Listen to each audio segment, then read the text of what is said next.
नमस्कार আমি সঞ্চিতা ফাইন্ডিং বুক চ্যানেলে আপনাদের স্বাগত। বই থেকে সিনেমা এই সিরিজের আরেকটি পর্বে আপনাদেরকে স্বাগত জানাই। আজকে এই সিরিজের প্রথম যে বইটার কথা বলবো সেটা হলো এই বইটা সাঁঝবাতির রূপকথারা। এটা আনন্দ পাবলিশার্স থেকে প্রকাশিত হয়েছে। বইটার মোট পাতার সংখ্যা হচ্ছে 155 আর বর্তমানে বইটির দাম হচ্ছে 450 টাকা। বইটির লেখক হচ্ছেন জয় গোস্বামী। জয় গোস্বামীকে অবশ্য আমরা কবি হিসাবেই বেশি চিনি। এর আগে আমি জয় গোস্বামীর লেখা কোনো গল্প বা উপন্যাস পড়িনি। ওনার লেখা কবিতা অনেক পড়েছি, তো এটাই আমি প্রথম ওনার লেখা উপন্যাস বা গল্প যাই হোক পড়লাম, তাও আবার কি সিনেমাটা দেখার পর। এটাকে নিয়ে সিনেমা তৈরি হয়েছে, সিনেমাটার কথায় পরে আসছি। প্রথমে গল্পটার কথা একটু বলে নিই। এখানে একটি মেয়েকে নিয়ে গল্পটা লেখা হয়েছে। মেয়েটির নাম হচ্ছে সাঁঝবাতি, কারণ সে সন্ধেবেলা জন্মগ্রহণ করেছিল, সেজন্য তার নাম রাখা হয়েছে সাঁঝবাতি। আর তার ডাক নাম হচ্ছে টুকুন। টুকুনের বাবা সৈকত হচ্ছেন একজন পেন্টার। উনি সবসময় কল্পনার জগতে বাস করেন, শিল্পীরা যেরকম হয় আর কি, কল্পনার জগতে বাস করতে একটু ভালোবাসেন। সাঁঝবাতির বাবা যিনি, উনি আবার একটু বেশি মাত্রায় কল্পনার জগতে বাস করেন, সবসময় উনি কল্পনার জগতেই বাস করেন। ওনার মেয়ে সাঁঝবাতিও কিন্তু ওর বাবার মতো অনেকটা কল্পনার জগতেই বাস করে। কল্পনার জগতের অনেক চরিত্র ওর কাছে আসে, কথা বলে ওর সাথে, ওরা হচ্ছে ওর রূপকথা। সেই নিয়েই গল্প হচ্ছে সাঁঝবাতির রূপকথারা। তবে সাঁঝবাতির সাথে ওর বাবার একটা পার্থক্য হলো, ওর বাবা যেমন শুধুমাত্র কল্পনার জগতেই বিচরণ করেন, বাস্তব জগৎ যে আলাদা সেটা উনি অনেক সময় বুঝতে পারেন না, কিন্তু সাঁঝবাতি কিন্তু এক্ষেত্রে ওর বাবার থেকে আলাদা। সাঁঝবাতি কিন্তু কল্পনা আর বাস্তবকে খুব ভালোভাবে আলাদা করতে পারে। দেখা যায় যে ছোটবেলার থেকেও যখন বড় হয়ে উঠছে, ও কল্পনার জগতেই বেশি বিচরণ করত। বিভিন্ন চরিত্ররা আসতো, ওর সাথে কথা বলতো, তাদেরকে নিয়েই ও ব্যস্ত থাকে। এইভাবে আস্তে আস্তে ও বড় হয়, ওর কলেজ লাইফ সব কিছু এরকমভাবে কাটতে থাকে। কিন্তু তার মাঝখানে ও বেশ কয়েকবারই বাস্তবের রূঢ় বাস্তবের মুখোমুখি হয়, এবং সেগুলোকে কিন্তু ও খুব ভালোভাবে ট্যাকেল করতে পারে। যে ও যে শুধু কল্পনার জগতে বাস করে, বাস্তবের সাথে যে ওর কোনো সম্পর্কই নেই সেরকম কিন্তু নয়। ও কল্পনার জগতে যেরকম বাস করে, বাস্তব রূঢ় বাস্তবকেও কিন্তু ও খুব ভালোভাবেই ট্যাকেল করতে পারে। সেরকম কিছু কিছু ঘটনার কথা উল্লেখ আছে বইয়ের মধ্যে। খুব স্ট্রং একটা ক্যারেক্টার দেখানো হয়েছে এই সাঁঝবাতির চরিত্রটাকে, যে ও এমনিতে খুব মমতাময়ী, খুব ভালো ভালো টাইপের একটা মেয়ে। আবার পরবর্তীকালে দেখা যায় যে একটা খুব বাজে একটা ঘটনা ঘটে, এবং তার জন্য ওর মায়ের মৃত্যু হয়, এবং সেই মায়ের মৃত্যুর জন্য কিন্তু ও বাবাকে দায়ী করে। যে বাবাকে ও বাবা ওর ভীষণ প্রিয় একজন মানুষ ছিল, যার হাত ধরে ওর বড় হয়ে ওঠা সব কিছু, সেই বাবাকেই কিন্তু একসময় ও দূরে সরিয়ে দেয় আর কি। অ্যাকচুয়ালি ও নিজেই দূরে সরে যায়, নিজেই চাকরি নিয়ে অনেক দূরে চলে যায়, সেখানে বাড়ির সাথে কোনো সম্পর্ক রাখে না, এরকম একটা পরিস্থিতির সৃষ্টি হয় আর কি। কিন্তু পরবর্তীকালে যখন ও জানতে পারে যে ওর বাবা একাকী উনি জীবন কাটাচ্ছেন, এবং খাওয়া দাওয়ার কোনো ঠিক ঠিকানা নেই, নিজের শরীরের প্রতি যত্ন করেন না, ছবি আঁকা তো বন্ধই করে দিয়েছেন, এরকম একটা অবস্থায় উনি বিচরণ করছেন, তখন সেটা জানতে পেরে ও কিন্তু আবার ছুটে আসে বাবার কাছে, এবং তারপরে সে বাবাকে সব দিক থেকে সামলানোর চেষ্টা করে, এবং বাবাকে দিয়ে আবার ছবি আঁকায়, আবার সেই মায়া মমতা ঘেরা সেই সাঁঝবাতিকে আমরা দেখতে পাই তার বাবাকে আগলে রাখে। তো এই যে কল্পনা বাস্তব সব কিছু মিলিয়ে হচ্ছে সাঁঝবাতির চরিত্রটা, ওকে নিয়েই কিন্তু গল্প সাঁঝবাতির রূপকথারা। বেশ ভালো একটা গল্প। বইটা পড়তে পড়তে এটা যে একজন কবি লিখেছেন সেটা কিন্তু বেশ ভালোভাবে বোঝা যায়।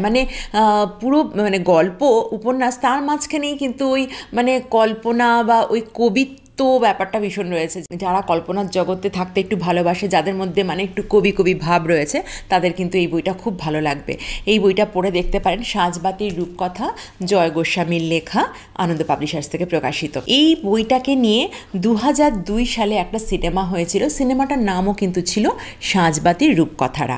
এবার এই সাঁঝবাতির যে মেন ক্যারেক্টার সাঁঝবাতি বা ডাকনাম টুকুন, সেই চরিত্রে অভিনয় করেছেন ইন্দ্রাণী হালদার, এবং সাঁঝবাতির বাবার চরিত্রে অভিনয় করেছেন সৌমিত্র চট্টোপাধ্যায়। পরাণ বন্দ্যোপাধ্যায়ও আছেন, তিনি হচ্ছেন ওই ওর বাবার বন্ধু আর কি, সাজবাতির বাবার বন্ধু নন্দ জেঠু। আর ইন্দ্রাণী হালদারের মায়ের চরিত্রে অভিনয় করেছেন ছন্দা চ্যাটার্জি। এছাড়াও এখানে ফিরদৌসের কিছুটা চরিত্র মানে কিছুটা অংশ রয়েছে। আর আছেন দেবশঙ্কর হালদার, ওনার আরও খুবই সামান্য অংশ রয়েছে, যদিও সেটা একটু ভিলেন টাইপের, ভিলেন ঠিক নয়, মানে একটু খারাপ চরিত্র হিসেবেই ওখানে রয়েছে। তো গল্পটা তো বললাম।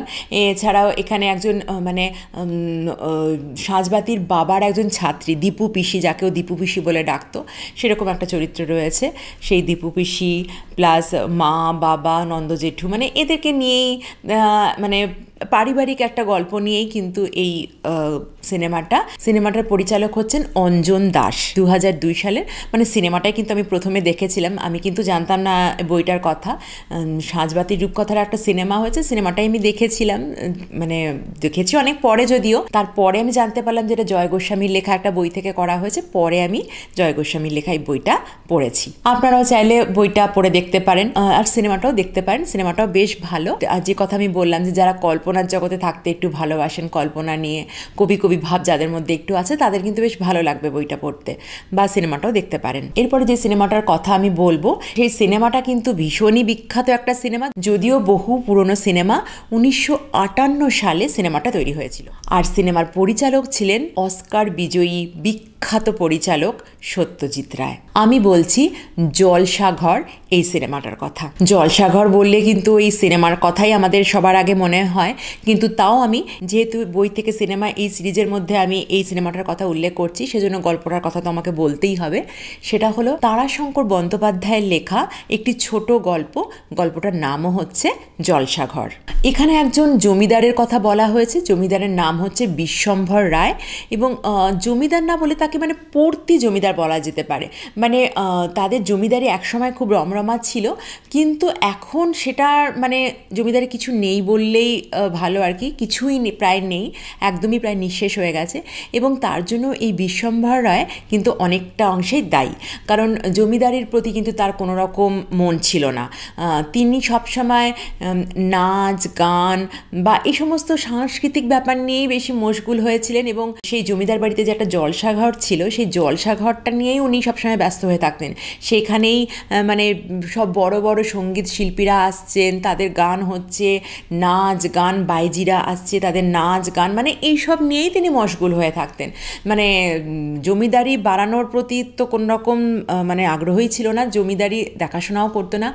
যা হয় আস্তে আস্তে সমস্ত জমিদারি শেষ হতে হতে হতে একদম তলানিতে গিয়ে ঠেকেছে। তারপর একটা দুর্ঘটনা ঘটে এবং সেখানে তার স্ত্রী এবং তার একমাত্র পুত্র তাদের মৃত্যু ঘটে, এবং এই বিশ্বম্ভর রায় আরও একাকী, আরও নিঃসঙ্গ হয়ে পড়েন। তার বাড়িতে শুধুমাত্র কয়েকজন চাকর বাকর রয়েছে, আর রয়েছে তুফান নামে একটি ঘোড়া আর মতি নামে একটি হাতি, যে দুটো ছিল একসময় তাদের ঐশ্বর্যের প্রতীক, এবং তার পুত্রের অত্যন্ত প্রিয় ছিল বলে মতি এবং তুফানকে তিনি কোথাও বিক্রি করেননি, তার সঙ্গে ওরা রয়েছে। কিন্তু এই ক্ষয়িষ্ণু জমিদার হলে কি হবে? তার শরীরের মধ্যে তো বইছে সেই জমিদারির রক্ত, এবং সেই জমিদারির রক্ত নিয়ে কিন্তু তিনি অত্যন্ত গর্বিত, এবং সেই গর্বেই তিনি সমস্ত রকম কাজ করছেন। মানে দেখা যাচ্ছে যে আশেপাশে একজন মানে উঠতি একটু বড় লোক আর কি, তারা মানে গাঙ্গুলি বাড়ির মহিম গাঙ্গুলি, তারা তাদের বাড়ির কোনো একটা অনুষ্ঠানে তিনি মানে যেভাবে যেতেন, তিনি নিজে এখন আর যান না, কিন্তু মানে চাকরের হাত দিয়ে সেখানে উপহার পাঠাচ্ছেন। যেরকম উপহার আগে পাঠানো হতো সেরকমভাবেই পাঠাচ্ছেন। মানে তিনি যে জমিদার ছিলেন একসময়, কিন্তু এখন আর জমিদারি নেই, কিন্তু সেটা তিনি কিছুতেই মানতে পারছেন না। তিনি এখনও সেই রকম ঠাট বাট সব কিছু বজায় রাখার চেষ্টা করছেন। ওদের সাথে কম্পিটিশন করে বাড়িতে জলসাঘরে জলসা বসাচ্ছেন, এবং সেই জলসা মানে করতে গিয়ে তার মানে শেষ সম্বলটুকুও শেষ হয়ে যাচ্ছে, সেদিকে তার কোনো খেয়াল নেই। মানে এই সব নিয়ে গল্পটা ভীষণ সুন্দর একটা গল্প। আর সেই গল্পটা নিয়ে যে সিনেমাটা হয়েছিল, সিনেমাটা তো ভীষণই বিখ্যাত। আপনারা হয়তো সবাই সিনেমাটা দেখেছেন, মানে পুরনো সিনেমা যারা দেখেন তারা। বর্তমান প্রজন্মের কেউ কেউ হয়তো সিনেমাটা নাও দেখে থাকতে পারে, তাদেরকে বলবো সিনেমাটা কিন্তু অবশ্যই দেখে নিতে পারো। বিখ্যাত পরিচালক সত্যজিৎ রায়ের সিনেমা, বুঝতেই পারছো সিনেমার লেভেলটা কী লেভেলের হবে, সেটা তো বুঝতেই পারছো। সেই মানে ভীষণই সুন্দর একটা সিনেমা। আর এখানে অভিনয় করেছেন ওই মানে জমিদারের চরিত্রে অভিনয় করেছেন ছবি বিশ্বাস। উনিও একজন খুব মানে শক্তিশালী একজন অভিনেতা, মানে শক্তিশালী মানে আমি অভিনয়ের দিক থেকে বললাম আর কি, মানে ভীষণ ভালো একজন অভিনেতা, ভীষণ ভালো অভিনয় করেছেন। ওই যে মানে একটা জমিদারি ব্যাপার স্যাপার মানে ওই ঠাটবাট নিয়ে উনি আছেন, সেটা যে এত সুন্দর করে ছবি বিশ্বাস ফুটিয়েছেন এই সিনেমাটার মধ্যে। আর মানে এই সিনেমাটার মিউজিক করেছেন ওস্তাদ বিলায়েত খাঁ, এছাড়াও ওস্তাদ ওয়াহেদ খান, বেগম আক্তার ওনারা গান করেছেন এই সিনেমার মধ্যে। আর রোশন কুমারী উনি নাচ করেছেন, উনি একজন নর্তকী ছিলেন, তো এই সিনেমাটাতে উনি নাচ করেছেন। ছবি বিশ্বাস মানে জমিদারের যে স্ত্রীর ভূমিকায় অভিনয় করেছেন পদ্মা দেবী। বাকি সব চরিত্র সব কিছু বাদ দিলেও ছবি বিশ্বাসের চরিত্রটাই এখানে মানে মেন আর কি। উনি ওই মানে ওনাকে নিয়েই সিনেমাটা বলা যেতে পারে। ওই সিনেমা ভীষণ সুন্দর সিনেমা, মানে পুরনো যারা সিনেমা দেখেন তারা তো সবাই দেখেছেন আশা করি। সিনেমাটা খুবই বিখ্যাত সিনেমা। নতুন প্রজন্মের কেউ যদি বাদ পড়ে গিয়ে থাকো তোমরা কিন্তু অবশ্যই সিনেমাটা একবার দেখে নিতে পারো। আর তারাশঙ্কর বন্দ্যোপাধ্যায়ের যে গল্পটা, সে গল্পটাও কিন্তু পড়ে নিতে পারো। গল্পটার সাথে সিনেমাটা একদমই সেম রাখা হয়েছে, কোনো চেঞ্জ নেই, শুধু ওই মানে সিনেমার জন্য যেটুকু চেঞ্জ করতে হয় সেটুকুই চেঞ্জ করা হয়েছে।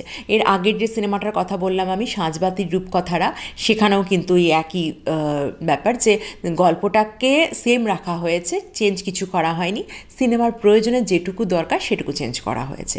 আজকে দুখানা সিনেমার কথা এবং দুখানা গল্প এবং একটা উপন্যাসের কথা বললাম। কেমন লাগলো আপনাদের অবশ্যই আমাকে কমেন্ট করে জানাবেন। আমি যে সমস্ত সিনেমাগুলোর কথা বলছি সেই সিনেমাগুলো কি আপনারা দেখছেন, দেখে আপনাদের কেমন লাগছে বা বইগুলো পড়ছেন কি না সেগুলো আমাকে কমেন্ট করে জানাবেন।